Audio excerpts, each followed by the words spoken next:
You know, sometimes I like to tell you guys that I'm a former sports writer, but I don't like to tell it to you because I'm trying to impress you.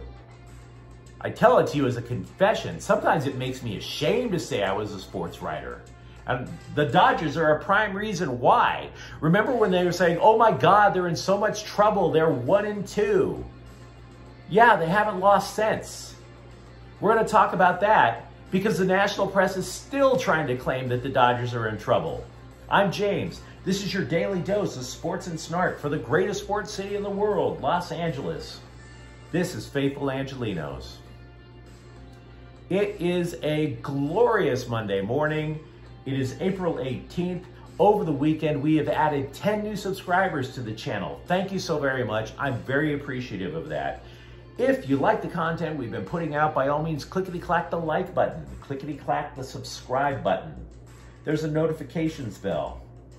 Hit that. We put out a new video between 9 and 10 a.m. every single day. We'd like you to stay in with us, get in on the ground floor. Sharing is caring. Let people know we exist, and by all means, comment. I'm not God. I don't know everything. Now, before we get to the main topic of Dodger baseball, let's go through the scoreboard and notes from yesterday. The Dodgers swept the Reds. That final from yesterday, 9-1. Andrew Heaney was terrific. Also, LAFC, 3 different people scored for the black and gold, 3-1 over Sporting Kansas City. LAFC is atop the Western Conference in MLS. Tonight, the Dodgers will face Atlanta. This is a rematch of last year's National League Championship Series. The opener's at 7 p.m. As for notes, let's talk about the Lakers. They were our main topic along with the Clippers yesterday. I mentioned potential trades for Russell Westbrook, and yesterday insider Mark Stein says that it is unlikely that Westbrook will be traded to the Charlotte Hornets for a package where the centerpiece in return is Gordon Hayward. His rationale is fair. Hayward has a history of injuries, and if you've seen Hayward's leg injury when he was a member of the Celtics, yeah, look it up on YouTube. I'm not going to go into description. It was nasty. I wouldn't even wish that on a Celtic. It was so nasty. The LA Kings, a bunch of yahoos got together yesterday and they discussed the Kings playoff chances on TV, and they ultimately came to the conclusion that I told you last week. All remaining games are against non-playoff teams. They are 6-3-2 against those teams. So the Kings, their grasp on returning to the Stanley Cup playoffs, that's in their own hands. It's the only way, it's the best way to say it. UCLA football. Wide receiver Grant Gray has committed to the Bruins. He is a wide receiver from Norco. Interesting, he is the first guy to commit to the Bruins for 2023. Now, they thought they had a cornerback committed to 2023's class, but he decommitted. So they went wide receiver.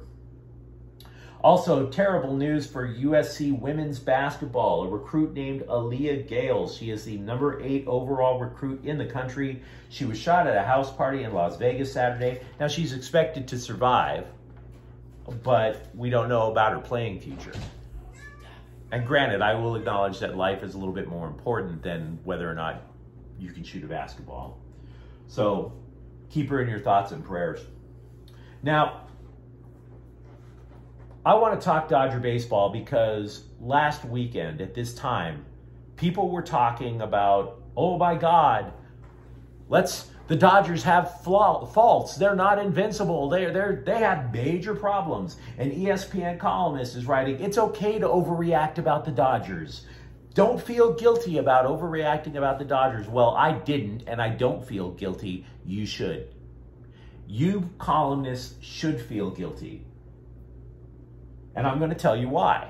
Look, the Dodgers at this point last week were 1-2. Okay?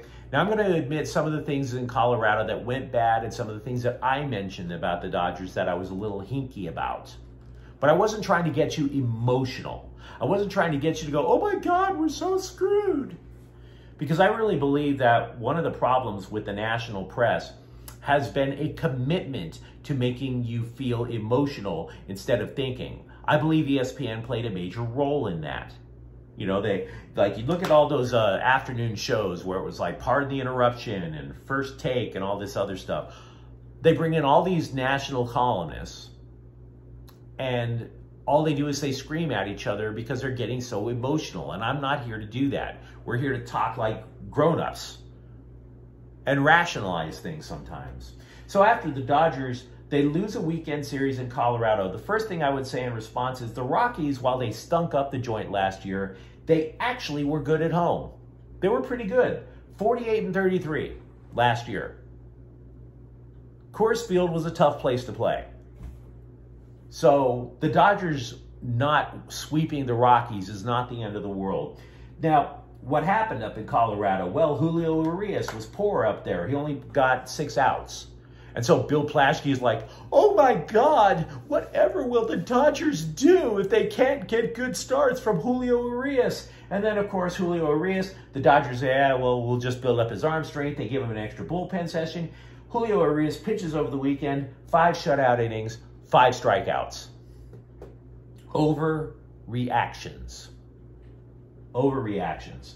Now, this is something that I brought up before the season started. 2 things. I brought up that I was a little hinky on Cody Bellinger. And let's be real, could you blame anybody? He hit 165 last year. He hit even worse in spring training, 139. Don't look now, he's hitting 286. Now, I'm not going to try and tell you that the guy's out of the woods, right? I mean, he still has problems in the sense that he's got 8 base hits on the season, but he has struck out 10 times. That's a problem. But having said that, 286, no, that's not a problem. You're happy with that. Andrew Heaney, I mentioned before the year that I was like, okay, this guy needs to work on his breaking pitch. Apparently, problem solved. Andrew Heaney, 2 starts, no ERA. He has a 0 ERA. He's pitched, yesterday he pitched 6 innings, 11 strikeouts. The pitching staff overall has a whip of less than 1. They're 3rd in ERA overall at less than 2.5. Remember, the pitching was allegedly going to be an Achilles heel. Apparently not so far. The offense, 5th in batting average, and they lead Major League Baseball in steals. What? That's crazy to me. Analytics-based teams do not value the stolen base, but apparently the Dodgers do. They're 8th. They have 8. They lead the league. So no, it is not okay, ESPN, to overreact. It's never okay to overreact. It's not okay. Having said that, though, the Dodgers, I will acknowledge that last week's schedule was pretty light. Playing the Reds, not that tough. We're starting off a rematch of last year's NLCS tonight. These are your pitching matchups. We'll start off with Clayton Kershaw against Huascar Ynoa. Then we got Walker Buehler going up against Max Fried, and Tony Gonsolin against Charlie Morton. 3 good pitching matchups. The Dodgers, meanwhile, will have Thursday off, and then, of course, they'll spend the weekend in San Diego embarrassing the Padres while Manny Machado collects fat checks. So you're sitting there going, James, sounds good to me. But why is the national press still going after them? Glad you asked, because they are. There was a column in today's LA Times, and there were also national reports, and I did bring it up. I acknowledge this, but I wasn't trying to get your emotions all bundled up. The idea of whether or not Trevor Bauer was going to storm Dodger Stadium. You know, like basically come in costume, like he's a Trojan horse and be snuck in there and blow everything to kingdom come. Well, he didn't show up, which is nice. But having said that, the national press is still trying to hype this case, which isn't even going to court. It was thrown out. Now, I've been consistent all along when it comes to Trevor Bauer. I don't know if he's a good guy. I don't know what he and that lady did or didn't do. I wasn't in that motel room. Can't judge. All I can tell you is this. The LA Times today, Dylan Hernandez, a columnist, was writing about how this is about social justice and the Dodgers were the pinnacle of social justice and this goes against the... No, it doesn't. This is not about social justice. This is about justice. period. Take the word social, put it out of the way. Not everything is about social justice. Stop it. It's about justice. Why is it about justice? Because at this moment, there's only one party that can truly claim that they are getting punished for no reason, and that's the Los Angeles Dodgers. Because Major League Baseball would not get off its ass and make a decision whether or not you suspend Trevor Bauer or you let him pitch, or even ban him, which they're not going to do. But because they put him on administrative leave instead of suspending him, the Dodgers still had to pay Trevor Bauer. They've paid Trevor Bauer tens of millions of dollars ever since July.